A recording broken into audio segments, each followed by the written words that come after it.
Okay, ready to go here. I'll start out by just reviewing one thing. I was asked for the first time in 47 years whether we would make the tournament this week. That's the first time I've ever been asked that question. Now, if I had been asked that question in the previous 46, I would have said yes, 46 times. Because we don't go into any year, I don't think there's any school in the top 100, really, that doesn't go into the year thinking, yeah, we're going to be a tournament team. So I didn't think that was a revelation. And I think we've been eligible 43 years. And I think we made it 30 some. So I guess we're 70 some percent plus to make it anyway. So I didn't think it was a surprising statement. I was a little surprised that people took it that way. But anyway, okay. We got that out of the way. Well, Mike was first. No, first matters. So when John asked you that question, what was that like to hear that question? I'm shocked. I was shocked. I mean, 46, maybe in the 30 years ago, maybe somebody, I don't think so. I don't think I've ever been asked that question. Caught me by surprise probably a little bit. I mean, if I had thought about it, maybe I'd have said, well, every year you're expected to do that or something, but no. It was a straightforward answer, which is usually what you get anyway. Yeah, your turn. What do you see from the freshmen? Again, I've said this before. Our freshmen, I think, are ready to play. I think, obviously, every freshman is a little bit different. And I think some freshmen over the years come in and really make the change, the adjustment to college quickly, and are ready to play and to contribute in a positive way. I think you don't know that until you get into the season sometimes and you get into real games, because now we're playing against each other. So it's a little different as you're playing against another freshman sometimes.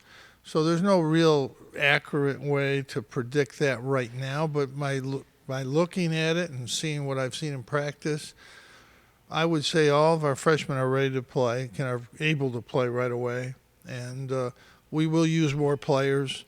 I think one thing that Mike pointed out is a very good point. When you have two All-American forwards like we've had some years, the third guy's not going to play much.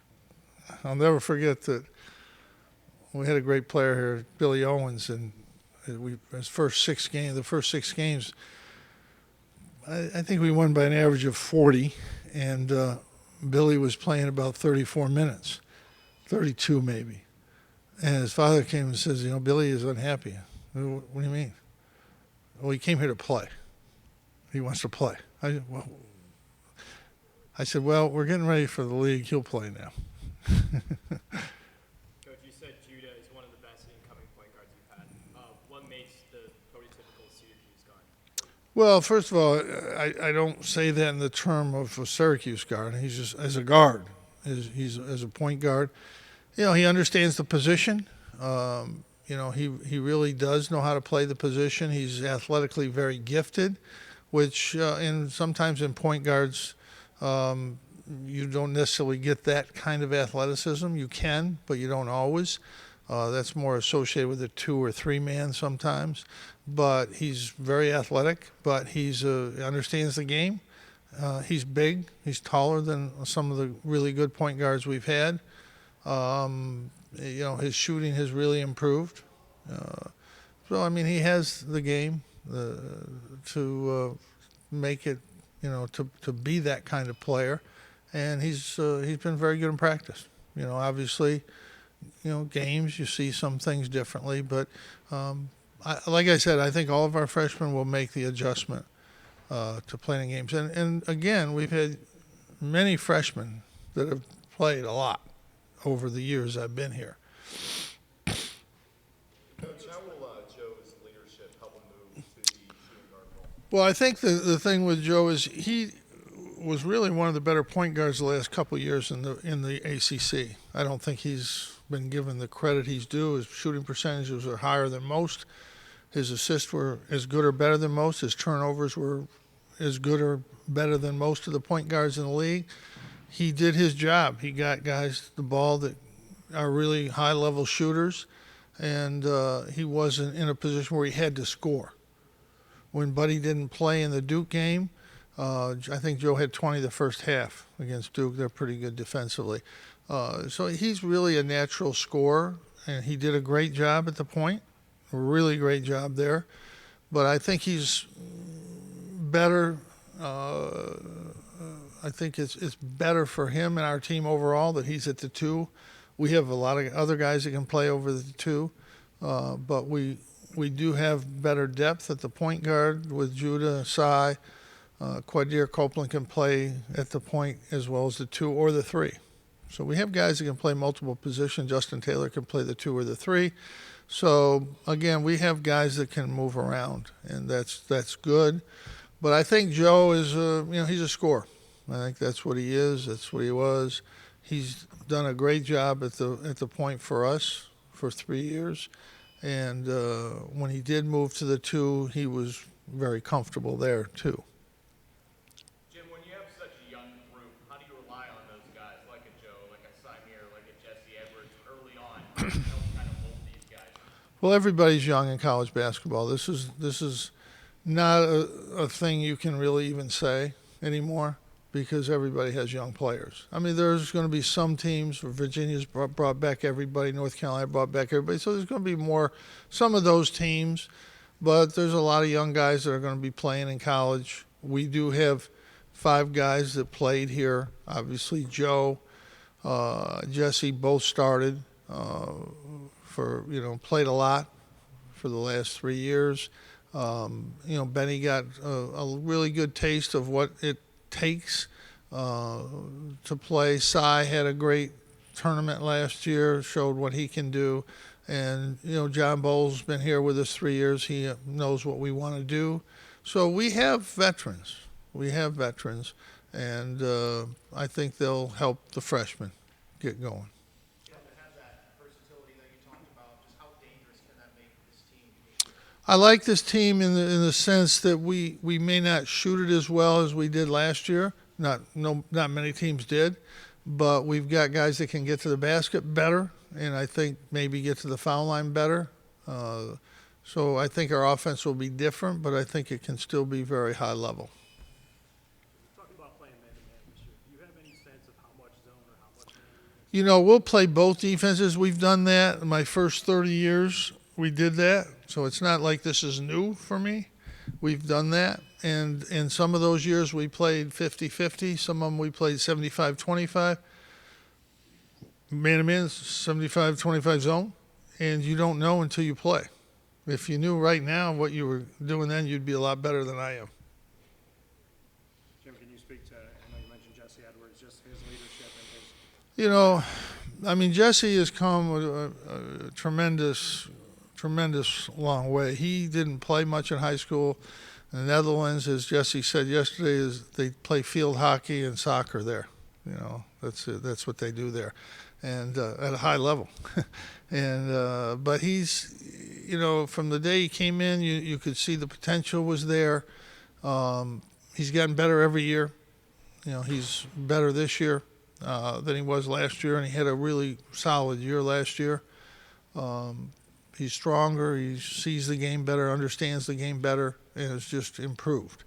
He's been in practice has been very good for him. Peter and Munir have really pushed him. They're 2 very, very capable defensive centers, and I think they've really helped him get better in practice. Coach, what are your expectations for Chris Bunch and Justin Taylor? Well, Chris and Justin are both really high-level shooters. They both will probably play the 3 this year. Justin could play some at the 2, but they're both probably going to play at the 3. I think they're very competitive with each other. They're very good players. Very happy with what they're doing. Coach, talk about some of obviously a lot of the talk is about the freshman class, We talk about guys like Judah from the Story, Oak Hill program, guys like Kadir from the Philadelphia area. How much of that culture and the tradition from their respective areas you will do to bring into SU? Well, both those guys have good basketball background, obviously, very high level, and I think that will help them. They've both played extremely well since they've gotten here from day one, and really happy with the progress they've made. Is it different for you, Coach, coaching 6 freshmen and a transfer in terms of being more patient, knowing that this freshman they're going to make? Well, I'm very patient That's what I've known that over the years. with everybody but you. No. No, I mean, again, I think freshmen today are much more advanced than they used to be, much more prepared, much better prepared, have had much better coaching, much better competition. I think the 6 weeks that we got in the summertime now, even though it's an hour a day, 4 days a week, that's valuable. That's very, very valuable. And then the September hour, which we didn't have before. So, you're really talking 12 weeks, 4 hours a week, 48 hours. That's a lot of practices. That's 24 2-hour practices, what you used to have sometimes over the course of time. So you have more time to work with these guys, and they're more prepared. So it's a little bit different, a little bit easier. They're still going to make mistakes, but so do seniors, so do juniors. I mean, that's part of the game. You do make mistakes in the game, and that's the way it works sometimes. We got a pretty good football team. They have a lot of penalties. They're still 5-0. Coach, how has Benny's game evolved? Yeah, I think he's worked harder. I think his shooting has improved. I think he's a much better place, much higher level than he was last year. And, I think he continues to get better every day. And I just talked to him yesterday a little bit. This next 2, 3, 4 weeks before we get to play in the real regular season are important to him every day. Are you sensing a little more consistency from him out of practice that you think he can translate into games? Yeah, I think he's definitely improved. What does it say about him that he came back this year in an era of play longer, different, where players transfer? Does it say anything? Well, I think he knew that he wasn't ready and prepared to do what he needed. If a freshman that is really, really good and doesn't play is kind of likely to leave. If you're not ready and you're not really playing that well, then I think your decision is I need to get better. Not that I need to go someplace. If you're taking courses and you're getting all D's and it's your fault, you don't transfer. You try to say, hey, this is my fault. I got to get grades, go out there and get B's. Coach, what's new for this team? Obviously, there's a bunch of new freshmen hopping on, but what's new? What's next for the Syracuse Orange? Well, obviously it's different. It's new to play man-to-man. We haven't done that in a while. These guys have all played man-to-man all through high school, all through summer basketball, so it's not new to them. So, that's different for us, but not so different for them. That's what they've usually always played. In fact, most of them probably haven't played much zone at all. So that's a pretty normal change. But, these guys are prepared and ready to play and as freshmen. They're fortunate they have 2 starters back. They have 3 other veteran guys back that know what it's like and have had some success. So I think that's good for them to have those guys there. And what success do you want to see this season? When you talk about success, it's you get ready, you go out and play every game, and you play the best you can, and you try to get better, and you hope that that's good enough. Is that a championship? You hope that that's good enough. I don't make predictions. You guys make predictions. What was our football team supposed to be? 3 games or 4 was it? Yeah, right? If you're going into a season looking to play a little bit more man-to-man than you have in the last 10, 15 years, has that changed the way you've been using practice? Well, yeah, you spend a little bit more time on your man-to-man. Well, actually, a significant more amount of time because man-to-man is harder. You have to understand, people think our zone is hard. It's not. I can teach the zone to our players in probably 2. I could probably teach it to you guys in 3 weeks, but I can teach it to these guys in 2 weeks. And it's man-to-man takes a long time. You have to understand there's probably 200 different plays you can run a man-to-man offense, or at least, maybe more. And zone, there's about 2 or 3. So it's a little bit easier preparation.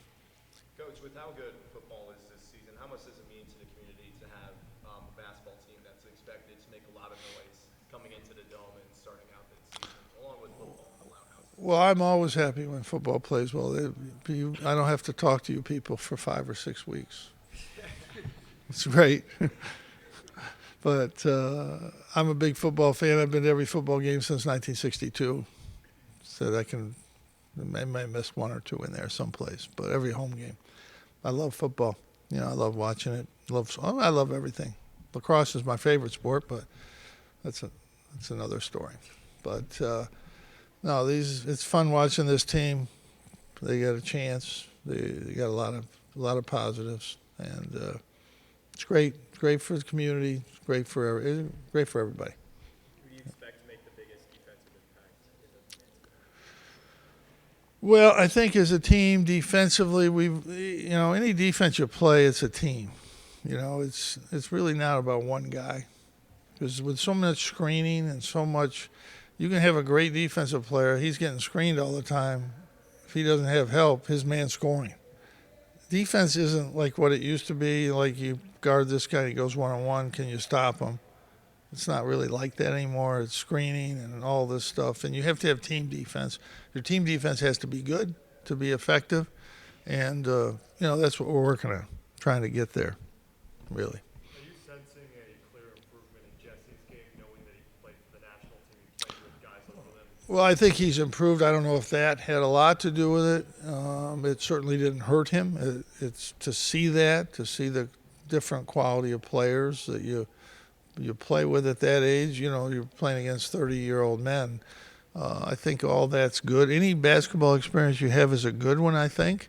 But he got better here last year through hard work and playing in this league, and that will, I think, continue. I think that will continue. Coach Joe said the other day on the ACC network, he's kind of seen an added fire, so to say, in you during practices and stuff of that nature. How did last year sit with you? And looking back, what needed to change from last year? Well, our defense wasn't good enough last year. That's the bottom line. It wasn't complicated. We were a really, really good offensive team in every way, and we were not able to get stops. And you have to understand that in the beginning of the year, the schedule was way too hard for us, and we weren't playing that well early in the year. You bring in new guys, and there's just a lot of different things going on, and we weren't ready. We got better. We won the 4 in a row in the league, and, Jesse got hurt. That probably cost us some games for sure, because we were at every game. But you never are happy when you don't have a good year, don't go to the tournament. I mean, a lot's been said that we haven't been good over 10 years. We have been good. That's a myth. That's a myth. We've been good. We've been in the best league in the country. The teams that have won more games than us are North Carolina, Virginia, Duke, and Florida State. Those teams have been in the top 10 almost every year. Almost. Not every year, but most of them. So, yeah, they were better than us. It's not like those 4 teams weren't that good. They were really good. So we've been 5th or 6th, whatever that is. But in the 10 years, we went to 2 Final Fours and 2 Sweet 16s and went to the tournament. Other years that we were eligible, and not that many teams have done that. So I'll take the Sweet 16 if we have finished 6th. I'll take that overall for the year. Would I like to do better in the regular season and do that? Sure. But I'll take that every year, every time. And, we've been very good in the tournament, and that's good too. At the end of the day, you play for the tournament. That's what you play for. Simple. You can say all you want about the Big Ten. They sucked in the tournament. So to me, that's what they did. I don't care what they did in the regular season. They beat them out. They beat themselves. All their wins were in their league. But you can't play in the tournament, then you're not good. I don't, some people write the tournament off like, well, it's just one game or two. No, it isn't. That's what you play for.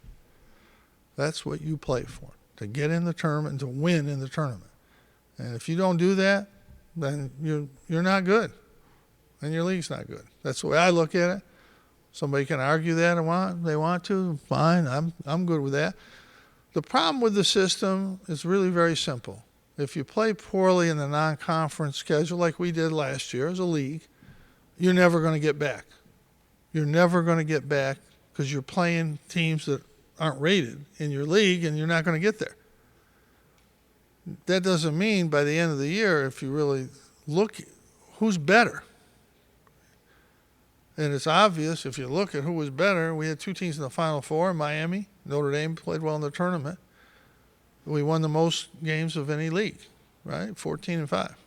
So who was the best league last year? I'll ask you that question. Whoops. I did it on purpose once. I didn't do that on purpose. Who was the best league last year in the country? Huh? Oh, you're shaking. You're acting like you're not sure. Big 12. Really? They were 14-5? It's a league. I'm not talking about one team. Yeah, I mean, They won it, but they didn't have the best record. how do you judge the best team to? How do you judge it? I think it's simple. You're judging the league, right? Kansas was the best team. Correct. But the best league? What league won 14 games and only lost 5? The ACC. To me, that's the best league. Now, you may take a different viewpoint. You may take a viewpoint that, well, I think the regular season's better. You can take that viewpoint. You'd be wrong, but that's all right. Got time for one more? How are you gonna get to that level again this year? Same way we did it 34 or 5 other times. And how's that? Win games. Okay. Thanks, Jack. Appreciate it.